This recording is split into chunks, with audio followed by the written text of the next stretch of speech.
네, 안녕하세요. 반갑습니다. 나의 주식 일기입니다. 자, 오늘의 영상 아직도 잘 모르는 섹터 외인이 쓸어 담는 4조 시장 수혜 오늘 공개합니다. 자, 영상 시청하시기 전에 좋아요, 구독 한 번씩 눌러주시면 감사드리겠습니다. 자, 일단 뭐 오늘의 시장 한번 또 빠르게 살펴보고 가야겠죠. 일단 뭐 코스피 같은 경우에는 345종목, 코스닥 같은 경우에는 839종목 정도가 상승을 했고 하락은 뭐 한 526종목, 그다음에 766종목 정도 하락하면서 코스피 같은 경우에는 0.86% 하락 마감했고 코스닥 같은 경우에는 0.57% 상승하면서 마감하는 분위기 좀 보여줬습니다. 자, 오늘 투자자별 매매 동향도 빠르게 살펴보시면 일단 뭐 코스피 코스닥 똑같았어요. 오늘은 개인이 좀 시장을 이끌지 않았나라고 생각이 들면서 나머지 이제 뭐 외국이나 기관은 전부 다 매도세를 보이면서 오늘 하루는 좀 개인이 많이 시장을 끌었다라고 보시면 될 것 같습니다. 자, 그다음 이제 오늘의 상한가 종목도 한번 보시면 너무 많아서 이거 말고도 밑에 더 있거든요. 더 있는데 제가 일부러 여기서 잘랐습니다. 여기서 잘랐고 빠르게 5종목 정도만 보고 갈게요.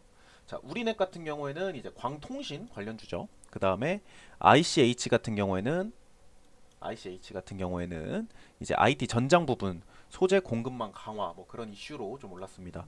자, 그 다음에 서울전자통신 같은 경우에도 광통신 이렇게 관련돼 있다 볼 수 있을 것 같고, 그 다음에 주성코퍼레이션 같은 경우도 통신이죠. 통신에 관련돼 있고, 그 다음에 RM2 테크놀로지 같은 경우에도 이제 AI 인프라 투자 확산 소식에 좀 상한가를 달성하는 모습을 보여줬습니다. 오늘 시장은 좀 흔들리기도 했고 뭐 이제 코스피는 하락, 코스닥은 상승했지만 또 그럼에도 또 상한가 종목이 상당히 많다는 거.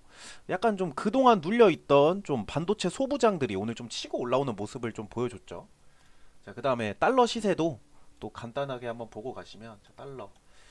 일단은 주말 뉴스를 보신 분들은 아시겠지만 이번에 또 트럼프가 뭐 이란과의 협상 관련해서 좀 악재가 많았죠. 악재가 많았고 뭐 이제 호르무즈 해협을 우리가 직접 봉쇄를 하겠다라고 뭐 이제 트럼프가 선언을 하기도 했죠. 그러면서 달러는 이제 어느 정도 조정을 보여주다가 이제 또 상승하는 모습을 보여줬습니다. 그러면서 지금 1,487원 정도고요. 자, 그다음에 이제 WTI 같은 경우에는 눈물 많이 나죠, 지금. 다시 올랐습니다. 많이 올랐고 저는 사실 이제 한 90달러 정도를 좀 지켜줄 줄 알았는데 그래도 또 100달러 이상 바로 치고 올라가는 모습. 어느 정도 이제 저는 이제 조정이 좀 다시 오지 않을까라고 생각을 했거든요. 근데 이제 우리 또 트럼프 대통령께서 또 그렇게 말씀하시니까 시장은 또 바로 반영되는 모습을 보여줬기 때문에 좀 많이 어색하고 힘들다 이렇게 좀 보시면 될 것 같습니다. 자, 그래서 오늘은 과연 어떤 주제로 영상을 찍을 것이냐? 자, 바로 수소차입니다. 수소차. 수소차로 오늘은 좀 얘기를 해볼까 하는데 일단 뭐 가장 기본적인 거지만 수소차의 작동 원리를 가장 먼저 알아야겠죠. 수소차의 작동 원리. 이제 첫 번째, 수소 탱크에 저장해둔 수소를 전기 발생 장치로 보냄. 그러니까 이제 뭐 뒤쪽이나 바닥에 고압 수소 탱크가 있습니다. 거기다가 이제 수소를 저장을 해요. 저장을 하는 거고 연료 전지 스택에서 이제 산소를 화학 반응시켜 전기를 만들어 모터로 보냄. 자, 이게 뭐냐면 생산수소와 공기 중의 산소가 만나서 화학 반응을 일으킵니다. 그 힘으로 전기를 만든다. 이렇게 보시면 될 것 같아요. 자, 그다음 세 번째. 모터를 움직여 전기 에너지를 운동 에너지로 바꿔 차량을 움직임. 이제 연료 전지에서 나온 전기가 배터리에 저장이 되거나 아니면 전기 모터로 전달이 됩니다. 그러면서 바퀴를 굴리는 거죠. 네, 여기 밑에 네 번째 요 내용과 세 번째 내용 제가 동시에 설명드린 겁니다. 자, 그리고 이 수소차의 가장 큰 장점이라 하면은 배출가스가 없어요. 아예 없어요. 아예 0, 0. 그리고 물이 나오죠. 물. 그래서 이제 배기가스 대신에 물방울이 이 넥소가 이제 우리나라에서 유일한 수소차인데 가끔 고속도로 주행하다 보면 보이거든요. 얘네 보면은 진짜 이렇게 좀 물방울 뽁뽁뽁뽁뽁 떨어지는 게 눈에 많이 보여요. 네, 그렇기 때문에 이렇게 오늘 좀 수소차의 원리 한번 또 보고 갔고, 자, 제가 이 수소차 얘기를 왜 하냐?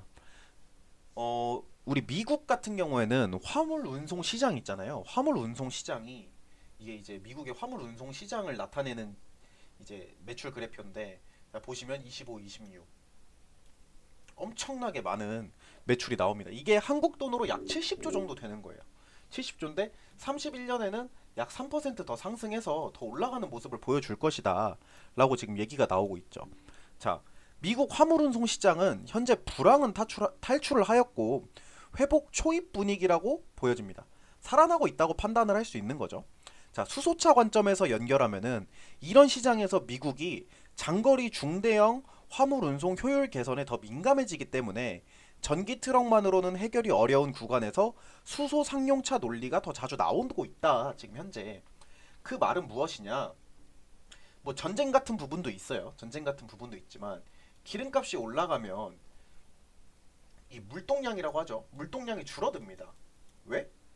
기본 기름값이 올라가면 매출액이 줄어들기 때문에 순수익 남는 게 줄죠. 그러니까 주행을 하지 않는 사람들이 꽤 많은 거예요.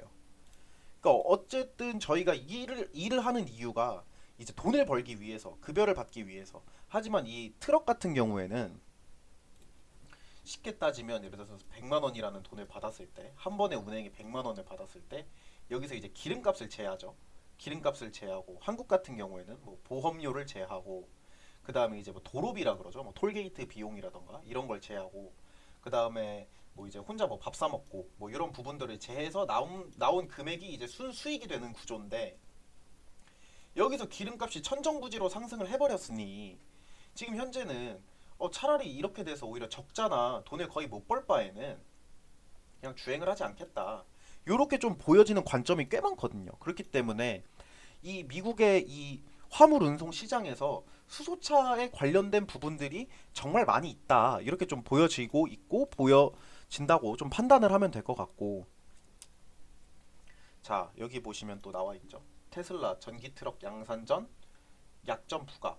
현대차 수소 트럭. 이제 요게 이제 현대차 수소 트럭입니다. 엑시언트라는 이제 원래는 이 현대에서 밀고 있는 상용차 주력 라인업 중에 하나예요. 엑시언트가.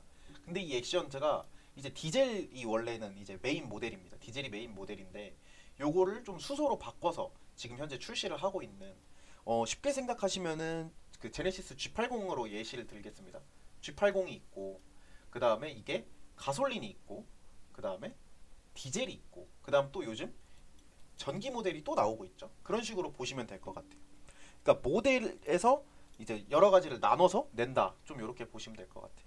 그래서 여기 나와 있는 내용을 좀 보시면 현대자동차 역시 수소 연료 전지 트럭 엑시언트로 미국 친환경 운송 시장을 노리고 있어 시장 개화에 맞춰 경쟁이 본격화될 것으로 예상이 된다. 자, 이렇게 좀 보시면 될 것 같습니다. 자, 그러면 이제 뭐 또 다음 부분, 수소차에 대해서 좀 알고 갈 포인트들이 있죠. 우리가 수소차에 대해서 알고 갈 포인트들이 있는데, 자, 여기서 가장 중요한, 저는 요 얘기를 좀 키포인트로 뽑고 싶어요. 오늘 내용에서 전쟁 리스크로 인한 수소차 섹터의 상승이다? 저는 아니라고 판단을 합니다. 왜 아니라고 판단을 하냐면, 전쟁 리스크도 뭐 어느 정도 있죠. 근데 지금 현재 뭐 이란과 미국의 그런 전쟁 때문에 수소차가 계속 치고 올라갈 것이다? 저는 이렇게 보진 않는다는 거죠.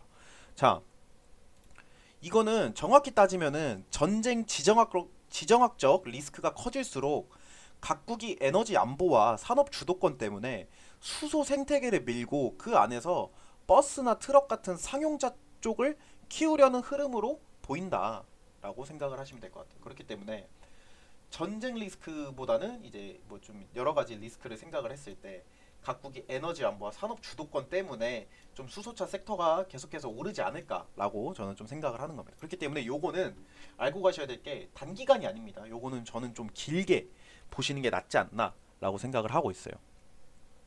자, 그러면 이제 나머지 얘기 계속 쭉 이어가 보면 이제 약간 좀 왜 전쟁과도 또 연결이 되는 부분이 없진 않죠. 전쟁과는 왜 연결이 되냐라고 봤을 때 이제 뭐 러시아 우크라이나 뭐 전쟁이 이제 있었죠. 그다음 지금 현재는 미국 이란이 현재 이거 두 개 다 물론 진행 중이긴 하지만 러시아 우크라이나 같은 경우 시간이 꽤 많이 지났죠. 뭐 지금 몇 년이 지나 있는 상태고 미국 이란 같은 경우에는 극 최근입니다. 자, 그러면서 석유, 가스 수입 의존도를 줄이고 좀 자국 우방 중심의 대체 에너지 체계를 만들어 보자 라는 시장이 지금 현재 보여지고 있는 시장이다. 이렇게 좀 생각을 하시면 될 것 같아요. 자, 유럽연합은 에너지 안보와 탈탄소를 같이 추진하고 있기 때문에 수소를 전략 자원으로 생각을 하는 거예요. 자, 그러면 미국은 어떠냐? 미국도 동일해요. 미국 에너지부 같은 경우에서는 수소를 더 저렴하고 풍부하고 안전하고 유연한 에너지 전략의 일부라고 직접 설명을 했고, 국가 청전수도 전략에서의 수소 우선 적용처를 산업 중대형 운송 이제 저장이라고 잡고 있습니다. 거기에 이제 장기적으로는 동맹국 에너지 안보에도 기여할 수 있다고 얘기를 하죠. 그러니까 즉 미국도 수소를 단순 친환경 기술이라기보다는 국가 산업 안보 자산으로 본다. 그러니까 이제 자국 우방 중심의 대체 에너지 체계를 만들자라는 거죠. 자, 그러면 오늘 제가 얘기하는 이 수소차, 제가 그리고 아까 이전 페이지에서 보여드렸던 이 미국의 화물 운송 시장, 그렇게 됐을 때 이 상용차 시장의 적합도가 상당히 높다라고 볼 수 있는 거예요. 자, 그리고 여기서 중요한 키포인트를 제가 한 가지 말씀을 드리면, 전쟁 때문에 수소 승용차가 갑자기 뜨는 거는 절대 아닙니다. 절대 아니고 각국 정책이 점점 배터리로 불리한 분야에 수소를 쓰자는 쪽으로 정리가 되고 있어요. 미국 문서에서도 이제 중대형 운송을 핵심 적용처로 보고 있고, EU도 수소를 포함한 제로 배출, 대형차 지원과 인프라 확대를 같이 밀고 있어요. 다시 말하면 승용차보단 버스, 트럭, 항만, 물류, 산업단지 운송, 뭐 군수, 비상 전력, 연계 쪽으로 봤을 때 엄청 현실적인 성장이 될 수 있는 축이다. 좀 이렇게 보시면 될 것 같습니다. 그럼 왜 하필 상용차냐라고 생각을 하면은, 이제 상용차 같은 경우에는 장거리 고하중 운송에서는 배터리가 무겁고 충전 시간 부담이 있는 전기차는 조금 애매하다 이거예요. 그러니까 우리가 이제 뭐 여행을 가고 이랬을 때 전기차를 타는 사람과 내 생업을 가지고 운송을 해야 되는 사람의 시점에서 봤을 때는 다르다는 거죠. 이제 뭐 트럭커라고들 우리가 흔히들 많이 얘기를 하죠. 트럭커라고 얘기를 하는데, 이 트럭커들 같은 경우에는 뭐 하루 근무 시간이 막 18시간 혹은 뭐 20시간 뭐 요렇게까지 이제 근무를 하시는 분들을 제가 많이 봤거든요. 제가 많이 봤고 제 주변에도 이제 이 화물 트럭커를 하는 사람들이 꽤 많이 있습니다. 근데 제가 그걸 보면서 느꼈던 게, 막 20시간을 다 운전하는 건 절대 아니에요. 가서 대기, 대기, 그 다음에 또 운행, 대기, 운행, 대기, 이게 무한 반복되는 구조인데, 이 대기 시간에도 이 충전을 하기란 상당히 애매하다. 왜냐면 일단 뭐 아시다시피 이제 뭐 길에서 대기를 하는 경우도 있고, 혹은 이제 뭐 공장 마당 뭐 이런 데서 이제 대기를 많이 하는데, 뭐 거기에 이제 뭐 순번제라고 얘기를 많이 하더라고요. 순번제. 그래서 순번제를 보면은 뭐 이제 회사마다 그리고 이제 지역마다 다 다르다고는 들었지만, 가장 많이 사용되고 있는 방식이 바로 들어온 순서대로입니다. 들어온 순서대로 트럭이 이렇게 뒤에 줄줄줄줄 쓰는 거예요. 그럼 만약 여기서 한 대, 얘가 만약 갑자기 나 다른 거 해야겠다 하고 빠졌다. 그랬을 때는 이 뒤에 있는 차가 그 다음에 우선권을 갖게 되는 그런 구조기 때문에, 여기서 충전을 하기란 어렵죠. 대기를 해도 충전을 하기가 어렵다고 저는 좀 생각이 들고, 그렇기 때문에 수소는 충전 시간이 짧고 주행거리 확보가 쉽기 때문에 이제 쉬지 못하는, 그러니까 대기를 해도 이 대기가 아닌, 그러니까 쉬는 구조가 막 그렇게 이렇게 충전소와 막 인접해 있고 이런 구조가 아닌 곳에서는 맞다고 판단을 하는 거죠. 중국 같은 경우에도 이 흐름이 되게 많이 뚜렷하다라고 좀 보실 수 있을 것 같아요. 중국 같은 경우에는 24년 말에 중국의 수소 연료 전지차 보유 대수는 약 2만 7천여 대인데, 전 세계 보유 대수의 한 34%를 차지한다 보시면 될 것 같아요. 근데 중국은 승용차보다 이제 도시 클러스터 실증 사업을 통해서 물류, 항만, 공단, 여객, 뭐 위생 차량, 엔지니어링 차량 쪽으로 적용 범위를 넓히고 있다고 좀 보고되고, 실제로 봤을 때 시장 확대도 승용차가 아니라 상용 산업 중심의 시장이라고 보시면 될 것 같습니다. 자, 그러면 도대체 이 수소차를 왜 얘기를 하냐? 제가 아까 보여드린 요 현대 엑시언트, 요거를 좀 기준으로 얘기를 드리면 될 것 같아요. 이 현대 엑시언트 수소 전기 트럭은 수소 전기 트럭 플랫폼에 플러스 AI 레벨 4의 자율주행 소프트웨어 슈퍼 드라이브를 결합하여 장거리 운송의 효율성과 안정성을 좀 높였다라고 보면 될 것 같아요.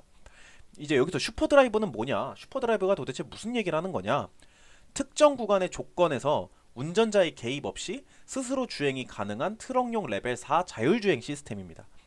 이 기술은 이제 운송업계의 탄소 중립 전환과 물류 자동화를 동시에 실현할 수 있는 기술로 좀 평가를 받고 있고, 그 다음에 이제 엑시언트 같은 경우에는 친환경 차량을 넘어서 지속 가능한 물류 혁신을 실현하는 미래형 상용차로 좀 평가를 받고 있다. 이렇게 보면 될 것 같아요.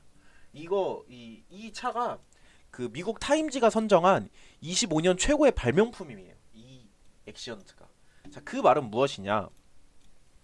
우리나라가 만들어낸 이 상용 수소차가 현재 이 미국 시장, 자, 옆에 보이는 이 미국 화물 시장에 어느 정도의 지표가 형성이 될 수도 있다. 좀 요렇게 보실 수 있을 것 같아요. 저 같은 경우에는 일단 이 수소 전기차 같은 경우에는 이제 수소차라고 얘기를 할게요. 수소차라고 얘기를 했을 때 일단 기름값은 계속 오르죠. 기름값이 계속 오르고, 그 다음에 이제 이 승용차와 다르게 상용차는 어 그 이제 소모품이라고들 우리가 얘기를 많이 하죠. 자동차의 소모품. 자동차의 소모품이 느낌이 되게 많이 달라요. 그러니까 이제 뭐 저도 차를 운행하는 사람의 입장에서 저는 이제 엔진 오일을 6개월에 한 번씩 교환을 합니다. 6개월.